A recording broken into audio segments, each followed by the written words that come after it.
Do you hate studying? Let's talk about that.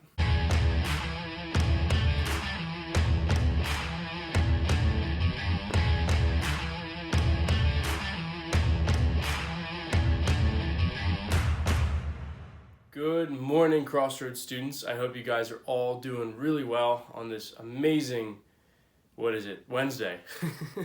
Wow, it's got my days all mixed up. If you're like me, you hate studying. And the truth is, probably not a lot of people love studying, because usually when you're studying something, it means that you don't really like it, and you have to study it in order to get a good grade on it. And the reason you're studying it is only for the grade, right?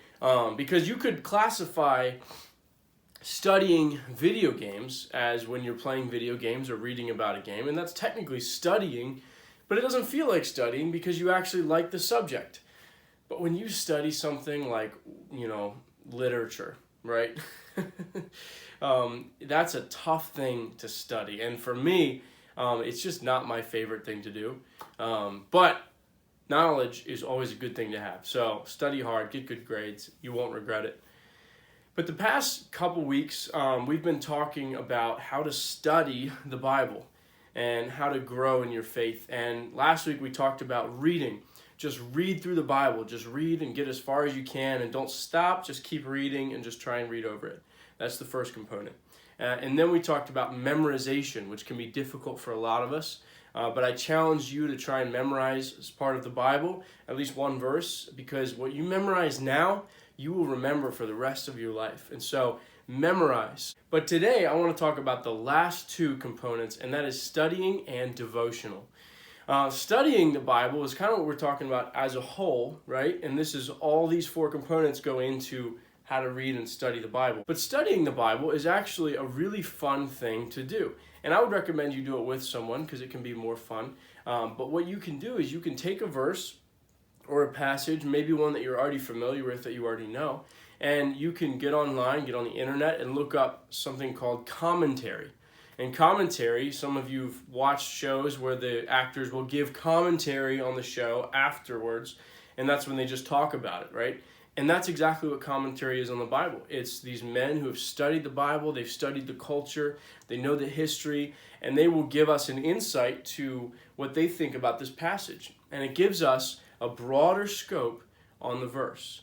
And then you can, after you read some commentary, you can go and you can actually look up the individual words and see what they actually meant in the Greek. And that's kind of a cool way to study. And so that's something that you can do that will grow and expand your knowledge of the Bible, of historical content and things like that.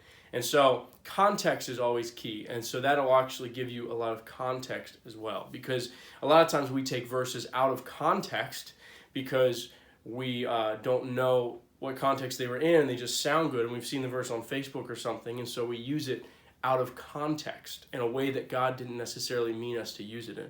And so reading commentary is very important, and just asking people, getting some opinions, and putting it against the Bible, and just kind of getting a broader scope of things. And the last component, so we have reading, we have memorizing, we have studying, and the last one is devotions. And devotions, I would really challenge you to do. This is a way that you can study the Bible that will help you grow. Basically, you can get a devotional, and if you don't have one and you want one, you can ask me or John or Ryan or Barrick or any one of your leaders here at Crossroads, and we'll give you one. And basically, all this is a quick verse that you can read, and then you can, usually devotions have a way that you can apply it to your life today. And so that's kind of why we do these devotionals in the morning, because it shouldn't be all of your Bible study, but it can be that one component to it, one out of those four different components that you can do and use in order to grow more in your faith. And so if you have any more questions about how to study the Bible and what all this really means, just talk to me or talk to any of your leaders here at Crossroads, because we want to help you guys grow in your faith with God and in your knowledge of the Bible. And so if you have any questions, definitely reach out. But with that being said, I will leave you on this amazing Wednesday. Have a good day, and I will see you soon.